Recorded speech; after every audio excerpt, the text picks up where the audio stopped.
Laissez-nous vous conter l'histoire de Beauvais, une ville qui s'est construite à travers les âges, riche d'un patrimoine d'exception et de nombreux savoir-faire qui font d'elle une ville d'art et d'histoire. Les premières traces archéologiques de Beauvais datent d'il y a 65 000 ans, tandis que les premières empreintes gauloises remontent à 250 avant Jésus-Christ. La découverte de fermes sur les plateaux de la ville et d'objets tels que des vases complets atteste de cette occupation jusqu'au 1er siècle. La région de Beauvais est alors occupée par les Bellovaques. Cette tribu gauloise et son chef Coréus ont combattu l'empereur Jules César dans la rébellion de Vercingétorix. La légende raconte que Jules César, en personne, aurait reconnu et loué la bravoure des Bellovaques, dont Beauvais était supposé être la capitale. Rien que ça. Cependant, il y a un hic. Beauvais est une ville construite au fond d'une vallée, et nous savons que les Gaulois construisaient leur oppida sur les hauteurs. Ainsi, il est aujourd'hui reconnu que Beauvais fut construite après la conquête romaine, au début du 1er siècle après Jésus-Christ. L'esprit visionnaire des Romains et leur technologie alliée au savoir-faire des Gaulois permirent à beaucoup de grandes villes de voir le jour en France. Les Bellovaques n'ont donc pas plus édifié Beauvais que les Gaulois à Tokyo. Construire une ville au cœur d'une vallée marécageuse, soyons francs, ce n'est clairement pas l'idée du siècle. Heureusement, nos ancêtres bénéficiaient de l'ingénierie romaine pour arriver à leur fin. Les Romains sont sur place et là vont investir donc la vallée. Et pour investir la vallée, pour placer cette ville toute neuve, ils ont été obligés d'assainir ce marécage. Donc ils ont été prélevés notamment de la craie sur les coteaux. Et puis ils ont placé des pieux et mis cette craie pour permettre de stabiliser, d'aménager donc ces grands plateaux qui permettaient donc d'assécher notamment la vallée et de placer donc ces édifices qui étaient généralement imposants, comme ce soit des temples, théâtres, tous ces éléments qui structuraient la ville. En parallèle, ils détournèrent le cours des rivières qui était essentiel à l'activité artisanale. Pourquoi faire simple quand on peut faire compliqué? Jusqu'au IVe siècle, la ville portait le nom de Caesaromagos, ce qui signifie « le marché de César », un nom sûrement dû à sa localisation stratégique pour le commerce, au croisement de deux axes de communication majeurs. La ville prendra ensuite le nom de Civitas Bellovacorum, qui signifie « la cité des Bellovaques ». Du 1er au 4e siècle, la ville antique est plus grande que le centre-ville actuel et fait environ 140 hectares.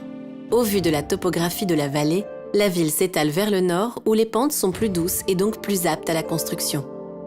Grâce à l'étude des pierres, oui, nous avons des spécialistes qui étudient les pierres. Nous pouvons affirmer qu'elles proviennent de 50 km à la ronde. Et nous parlons ici de pierres pouvant aller jusqu'à 2 tonnes. Une question vous brûle sûrement les lèvres. Comment acheminer toute cette matière première? Il semblerait que la charrette à bœuf fut le plus judicieux des transports pour cette tâche fastidieuse. Nous tenons donc, au travers de ce film, à rendre un vibrant hommage à tous les bœufs et leurs familles ayant permis la construction de notre belle ville de Beauvais. Merci à eux. Ces pierres ont donc servi à la construction des grands bâtiments et d'habitations quand ces dernières n'étaient pas réalisées en torchis. De nombreuses activités artisanales s'installent. Beauvais est une ville marchande et ouverte. Par ouverte, entendez sans rempart. Malheureusement, les barbares avaient eux aussi bien compris le sens du mot « ville ouverte ». Dès le IIIe siècle, les Alamans et les Francs envahissent la Gaule, comme d'autres peuples barbares qui plus tard parviendront même à atteindre l'Italie, l'Espagne ou encore la Maurétanie, pays des morts. Les invasions étant donc très à la mode à l'époque, Beauvais, la ville ouverte, s'enferme derrière un rempart et passe alors de 140 hectares de superficie à seulement 10. Les bâtiments publics tels que le Forum, une grande place publique bordée de colonnades, sont détruits afin de récupérer les pierres qui serviront à la construction de l'enceinte. Une partie de ce rempart est toujours conservée et visible dans l'espace public. Du haut de ses 14 mètres, il est le plus vieux monument de la ville.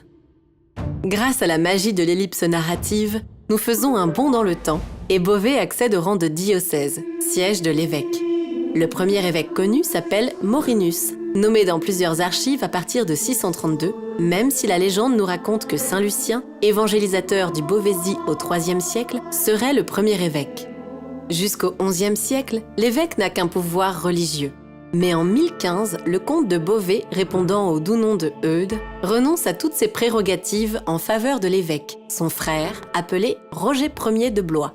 Roger devient alors évêque-comte. Les évêques étaient des personnalités puissantes dans le royaume de France. En effet, l'un d'entre eux, nommé Philippe de Dreux, est le premier à devenir pair de France au XIIIe siècle, c'est-à-dire qu'il était vassal direct du roi et associé à son sacre à Reims. Rien que ça. Quant à Henri de France, frère du roi Louis VII, il fit construire son palais au XIIe siècle qui devient alors la résidence des évêques-comtes et accueille aujourd'hui le Mudeau, musée de l'Oise. Aux alentours de l'an 1000, un autre évêque, nommé Hervé, en quête de mégalomanie et pour symboliser sa puissance, fait construire une grande église cathédrale, Notre-Dame de la Basse-Œuvre, à l'intérieur de l'ancien rempart antique. Il ne reste aujourd'hui plus qu'un tiers de sa nef, le transept et le chœur ayant été détruits pour être remplacés par une nouvelle cathédrale. En effet, en 1225, Milon de Nanteuil, encore plus mégalo que son prédécesseur Hervé, décide de reconstruire son église pour montrer à ses voisins qui c'est qui a la plus grosse cathédrale. Légèrement fashion addict, Milon de Nanteuil veut le dernier style architectural à la mode pour son édifice, l'art gothique. Cette haute œuvre tient toutes ses promesses avec des voûtes qui culminent à 48 mètres de hauteur. Aujourd'hui encore, il reste le chœur gothique le plus haut du monde. Le chantier débuta par ce fameux chœur qui fut édifié en 47 ans. Oui, 47 ans, même à l'époque, c'est long. 12 ans après la fin de sa construction, une partie du voûtement eut la bonne idée de s'effondrer, ce qui mit en pause la construction de la cathédrale le temps de faire les restaurations. Ce n'est qu'en 1500 que les travaux reprennent avec la construction du transept et sa splendide façade sculptée, sa rose de 11 mètres de diamètre et la tour-lanterne de 150 pieds de haut, surpassant ainsi toutes les cathédrales. Achevée en 1569, la flèche s'écroule 4 ans plus tard, en emportant dans sa chute une partie du transept et du chœur, laissant la cathédrale inachevée. 348 ans se sont donc écoulés entre la pose de la première pierre et la chute de la dernière. Morale de l'histoire, avant de construire une cathédrale, pensez-y à 2 fois. Le Moyen-Âge est une époque prospère pour Beauvais, qui s'affirme en tant que ville riche de savoir-faire. Au XIIIe siècle, 22 corps de métiers sont répertoriés, mais l'industrie qui apporte le plus d'honneur et de richesse est incontestablement celle de la confection de draps. Les marchands beauvaisiens exportent alors sur les foires de Champagne, de Saint-Denis en région parisienne et sur les marchés méditerranéens. Telle une jeune start-up, Beauvais connaît un développement commercial sans pareil et profite d'une importante croissance. Côté urbanisation, il y a aussi du changement. On pousse les murs. La ville s'étend désormais hors de l'enceinte antique. Ce développement nécessite logiquement la construction d'un nouveau rempart défensif, ce qui amène la superficie de la ville à celle de l'actuel centre-ville sur une étendue de 85 hectares.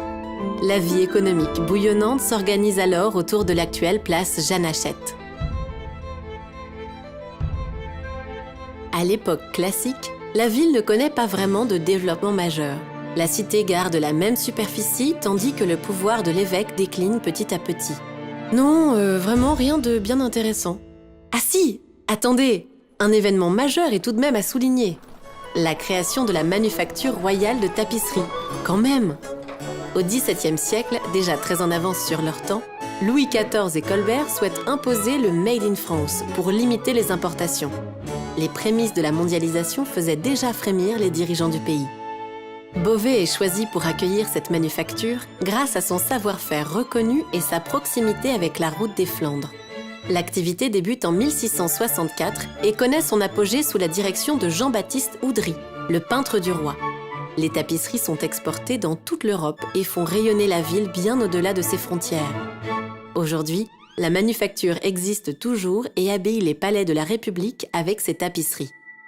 Effectuons une avance rapide d'environ 200 ans pour arriver en 1857, date qui marque l'arrivée du chemin de fer à Beauvais. Les transports ferroviaires permettront de remettre la ville sur les rails de la croissance.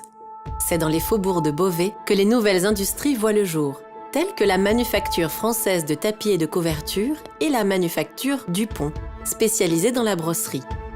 Ce développement oblige une nouvelle fois la ville à s'étendre au-delà des remparts qui sont démantelés. Le XXe siècle marquera un tournant pour Beauvais. Durant l'offensive allemande de la Seconde Guerre mondiale, la ville est bombardée à plusieurs reprises, provoquant l'embrasement des maisons construites majoritairement en pans de bois et torchis et la destruction du centre-ville. Heureusement, les monuments tels que la cathédrale, l'église Saint-Étienne ou encore le rempart gallo-romain sont préservés. L'heure est alors à la reconstruction. Sans pour autant marquer une rupture avec les témoins de la ville passée, Beauvais se rebâtit en regardant vers l'avenir. Et nous voici aujourd'hui, dans le Beauvais de 2018. 2000 ans d'histoire nous séparent, nous laissant un patrimoine exceptionnellement riche, témoin d'une vie pleine de rebondissements.